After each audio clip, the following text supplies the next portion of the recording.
Hello बच्चों, कैसे हैं आप सब। उम्मीद करती हूँ आप लोग अच्छे होंगे, स्वस्थ होंगे और मस्त होंगे। तो चलिए आज हम शुरू करेंगे हिंदी का चैप्टर नंबर 3 जिसका नाम है धर्म से ही रक्षा होती है। ठीक है, तो इसका हम इंट्रोडक्शन देखते हैं। युधिष्ठिर पांडवों में सबसे बड़े थे। वे अपनी धर्म निष्ठा के कारण धर्मराज कहे जाते थे।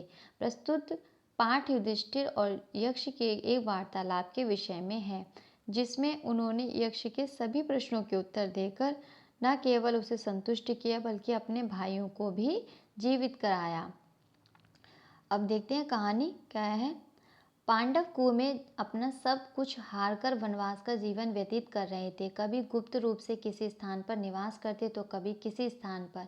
वे कौरवों से वचनबद्ध थे कि 12 वर्षों तक वन में रहेंगे। पांडवों के जीवन का यह कठिन समय अद्वैत वन में बीत रहा था। उन दिनों पांडव वेश बदलकर अद्वैत वन में निवास कर रहे थे। एक दिन दोपहर का समय था। पांडव वन में आखेट के लिए घूम रहे थे। साहस उन्हें प्यास लगी। अर्जुन, भीम, नकुल और सहदेव आदि सब परस्पर बोल उठे, ओ बड़ी प्यास लगी है। युधिष्ठिर ने अपने भाइयों की ओर देखा। सचमुच प्यास और गर्मी से उनके मुखमंडल मुरझाए से दृष्टिगोचर हो रहे थे। युधिष्ठिर द्रवित होकर बोल उठे, तुम सब अधीर ना हो, मैं अभी जल का पता लगाता हूँ। युधिष्ठिर एक वृक्ष पर चढ़ गए और इधर उधर दृष्टि घुमाकर देखने लगे कि कहीं कोई सरोवर, ताल या झील हो।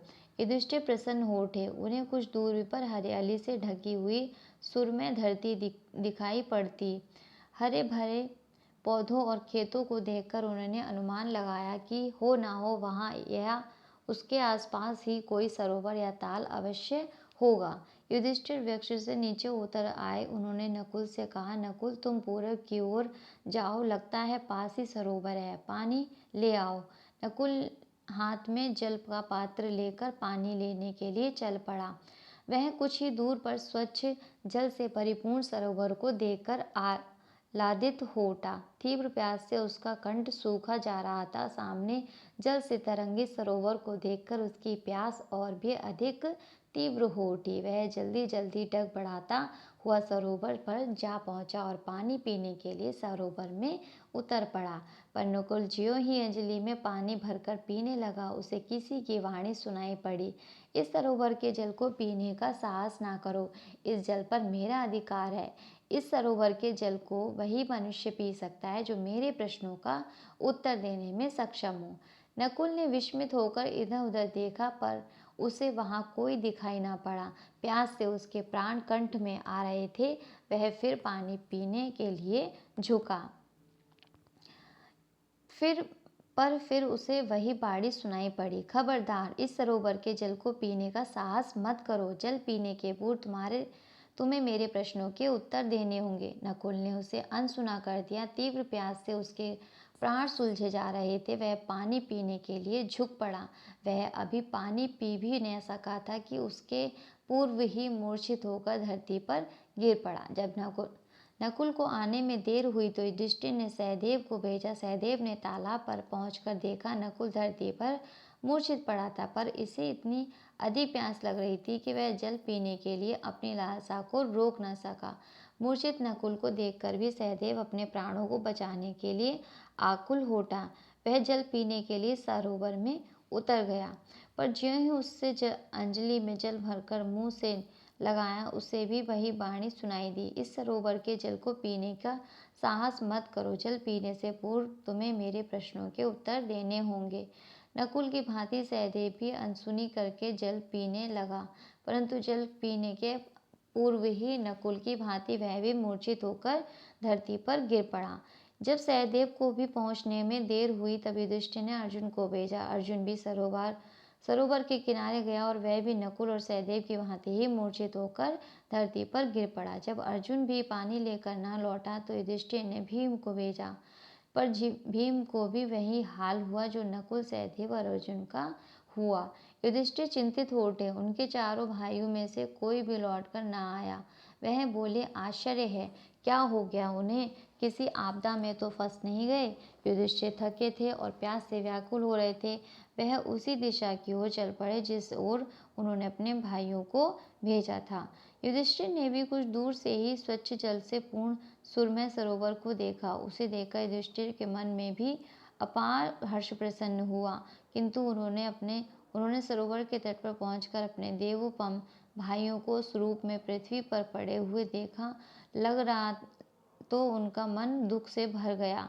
वह कुछ देर तक अपने भाइयों के लिए दुख प्रकट करते रहे, पर उन्हें भी इतनी अधिक प्यास लग रही थी कि वह भी जल पीने से अपने आप को रोक ना सके। युधिष्ठिर भी जल पीने के लिए सरोवर में उतर पड़े और अंजलि में जल भरकर पीने के लिए तैयार हुए। पर ज्यों ही युधिष्ठिर उन्होंने पानी से मुंह लगाया और उनके सामने एक बगुला प्रकट हो गया। बगुले ने कहा, इस सरोवर के जल को पीने का साहस ना करो, पहले मेरे प्रश्नों का उत्तर दो। यदि मेरे प्रश्नों के उत्तर दिए बिना जल पीने का साहस करोगे तो तुम्हारा भी वही हाल होगा जो तुम्हारे भाइयों का हुआ है। युधिष्ठिर विस्मित हो उठे और उन्होंने आज तक किसी बगुले को इस प्रकार मनुष्य की बाड़ी में बोलते हुए नहीं देखा था। युधिष्ठिर आश्चर्य से बोले, तुम कौन हो? मुझे कल जल पीने से क्यों रोक रहे हो? बगुले ने उत्तर दिया, मैं यक्ष हूँ। इस सरोवर के जल पर मेरा अधिकार है। इसका पानी वही मनुष्य पी सकता है जो मेरे प्रश्नों के उत्तर में सक्षम हो। यक्ष अपनी बात समाप्त करके बगुले के वेश को छोड़कर अपनी वास्तविक रूप में एक वृक्ष पर प्रकट हो उठा। युधिष्ठिर ने बड़े ध्यान से देखा। यक्ष वृक्ष की डाली पर आसीन था। युधिष्ठिर यक्ष की ओर देखते हुए बोले, उन अरे सॉरी उन्हें यक्ष मुझे मर जाना स्वीकार है, किंतु मैं दूसरे के अधिकार की वस्तु को उसकी अनुमति के बिना ग्रहण करना पसंद नहीं करता। जल पर तुम्हारा अधिकार है तो वह तुम्हारा ही रहे। मैं कदापि जल नहीं पीऊँगा, किंतु तुम मुझसे जो प्रश्न पूछना चाहते हो पूछो। मैं अपनी बुद्धि के अनुसार अवश्य तुम्हारे प्रश्नों का उत्तर दूंगा। यक्ष ने एक-एक करके युधिष्ठिर से अनेक प्रश्न किए। युधिष्ठिर ने यक्ष के प्रश्नों के उत्तर देकर उसे विस्मयान्वित कर दिया। यक्ष प्रसन्न हो उठा। उसने युधिष्ठिर से कहा, राजन, तुम्हें मेरे प्रश्नों के यथोचित उत्तर दिए मैं तुम पर अति प्रसन्न हूँ।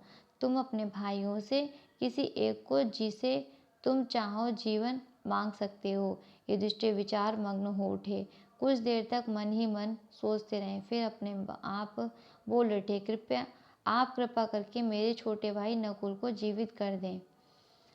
यक्ष का मन विस्मय से भर गया। उसने विस्मयपूर्ण नेत्रों से युधिष्ठिर की ओर देखते हुए कहा, तुम धन और राज्य को खोकर बन बन भटक रहे हो, दाने दाने के लिए तरस रहे हो, और अभी तुम्हें अपने पराक्रमी शत्रुओं से संग्राम भी करना हो।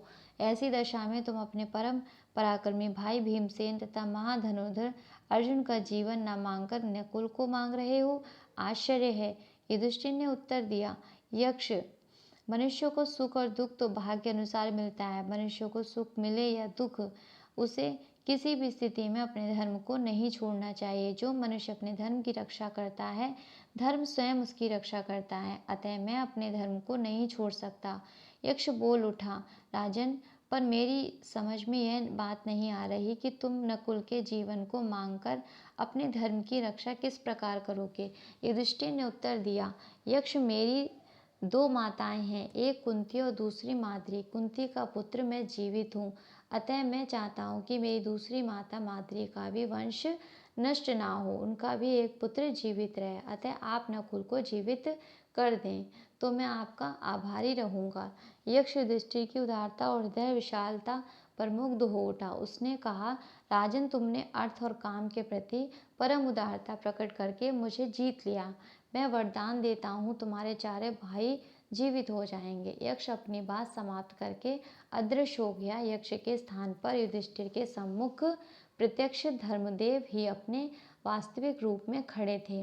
धर्मदेव ने प्रसन्न होकर कहा, युधिष्ठिर, मैं तुम्हारा पिता हूँ। यक्ष के रूप में मैं ही तुम्हारी परीक्षा ले रहा था। तुमने सदा सदा के लिए यह बात चरितार्थ कर दी कि तुम जो धर्म की रक्षा करता है, धर्म उसकी रक्षा करता है। युधिष्ठिर के चारों भाई पुनः जीवित हो गए।